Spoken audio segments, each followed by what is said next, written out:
Le caillou magique. Un récit de Josie Bidan, illustré par Philippe Gossens, aux éditions Haverbaud, de Docadi Dorémy, de septembre 2007.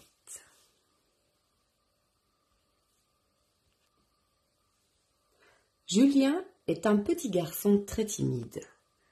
À chaque récréation, il reste là, seul, assis sur les marches. Ce n'est pas comme Charlie, qui, lui, est toujours entouré d'une dizaine de copains et de copines. Ce matin, avant de partir, sa maman lui offre un cadeau très spécial. « Tiens, mon chéri !» En l'ouvrant, Julien est tout étonné. « Mais c'est un caillou ?» demande-t-il. Il aurait préféré des autocollants pour compléter son album de joueurs de foot. C'est un caillou porte-bonheur. Quand tu as besoin d'un peu d'aide, il suffit de le serrer très fort dans ta main.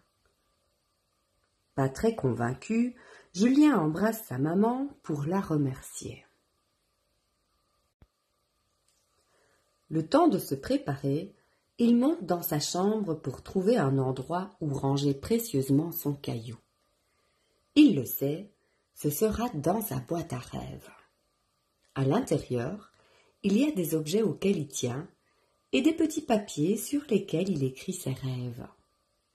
Sur un des papiers, on peut lire « Je veux avoir plein de copains ». Le lendemain, Julien enfile son manteau, prend son cartable et n'oublie pas d'emporter son caillou. Il le glisse au fond de sa poche. Il le serre fort dans sa main tout le long du chemin. En arrivant à la grille de l'école, Julien hésite encore un peu. Puis il se décide. Il vérifie que son caillou est bien en place. En le serrant bien en main, il s'approche du groupe de Charlie et dit « Je peux jouer au foot avec vous ?»« Ben oui, ok, tiens, attrape !» C'est Charlie qui lui a répondu simplement oui. Julien est très content. Il embrasse discrètement son caillou et court rejoindre les autres. À la fin de la journée, il a 1000 choses à raconter à sa maman. « Maman, j'ai des copains !»« Et comment tu savais pour le caillou ?»« Je l'ai serré très fort, comme tu m'as dit, et ça a marché.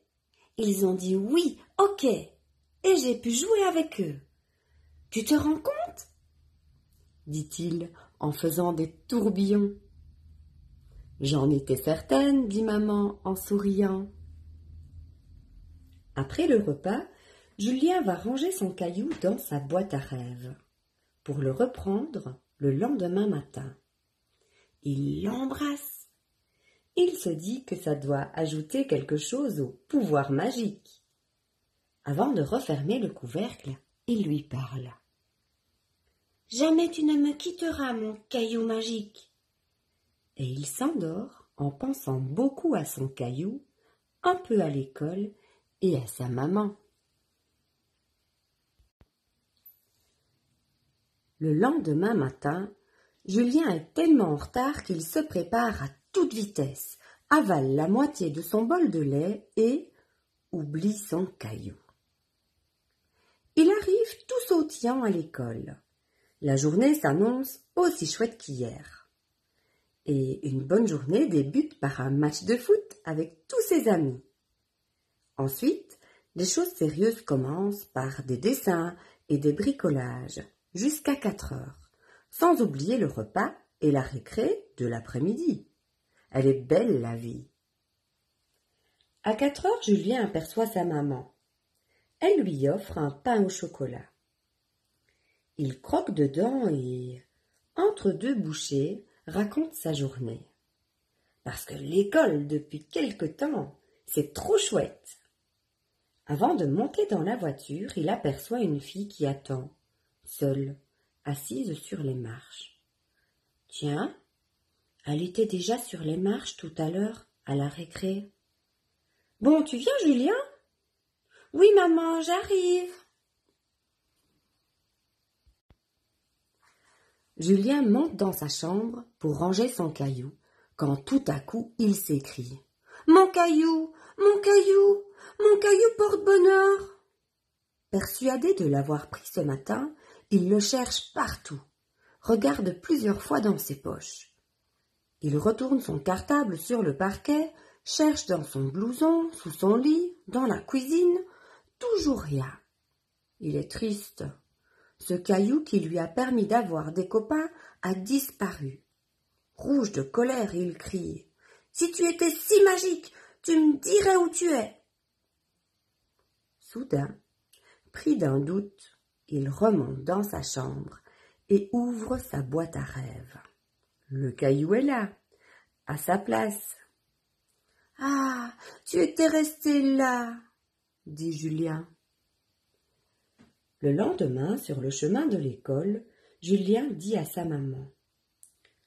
« Tu sais, la nouvelle, je vais lui offrir mon caillou magique. »« Comme c'est gentil !»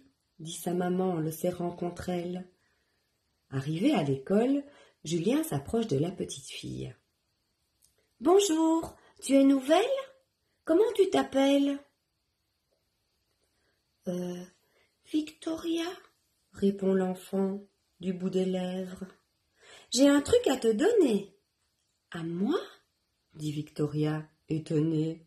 « Oui, regarde, c'est un caillou spécial, un porte-bonheur.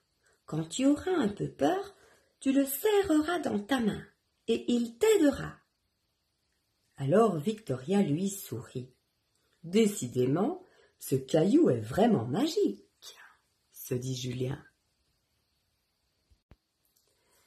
Voici donc que l'histoire est terminée. Le caillou magique, c'est un petit caillou que nous avons aussi réalisé dans notre classe et nous avons décidé de faire des arcs-en-ciel. Nous avons mis quelques paillettes pour que ce soit plus joli et les enfants l'ont repris chez eux. Je vous souhaite de passer un bon moment avec cette histoire et pourquoi pas réaliser votre petit caillou porte-bonheur qui pourra vous aider dans les moments difficiles. À bientôt!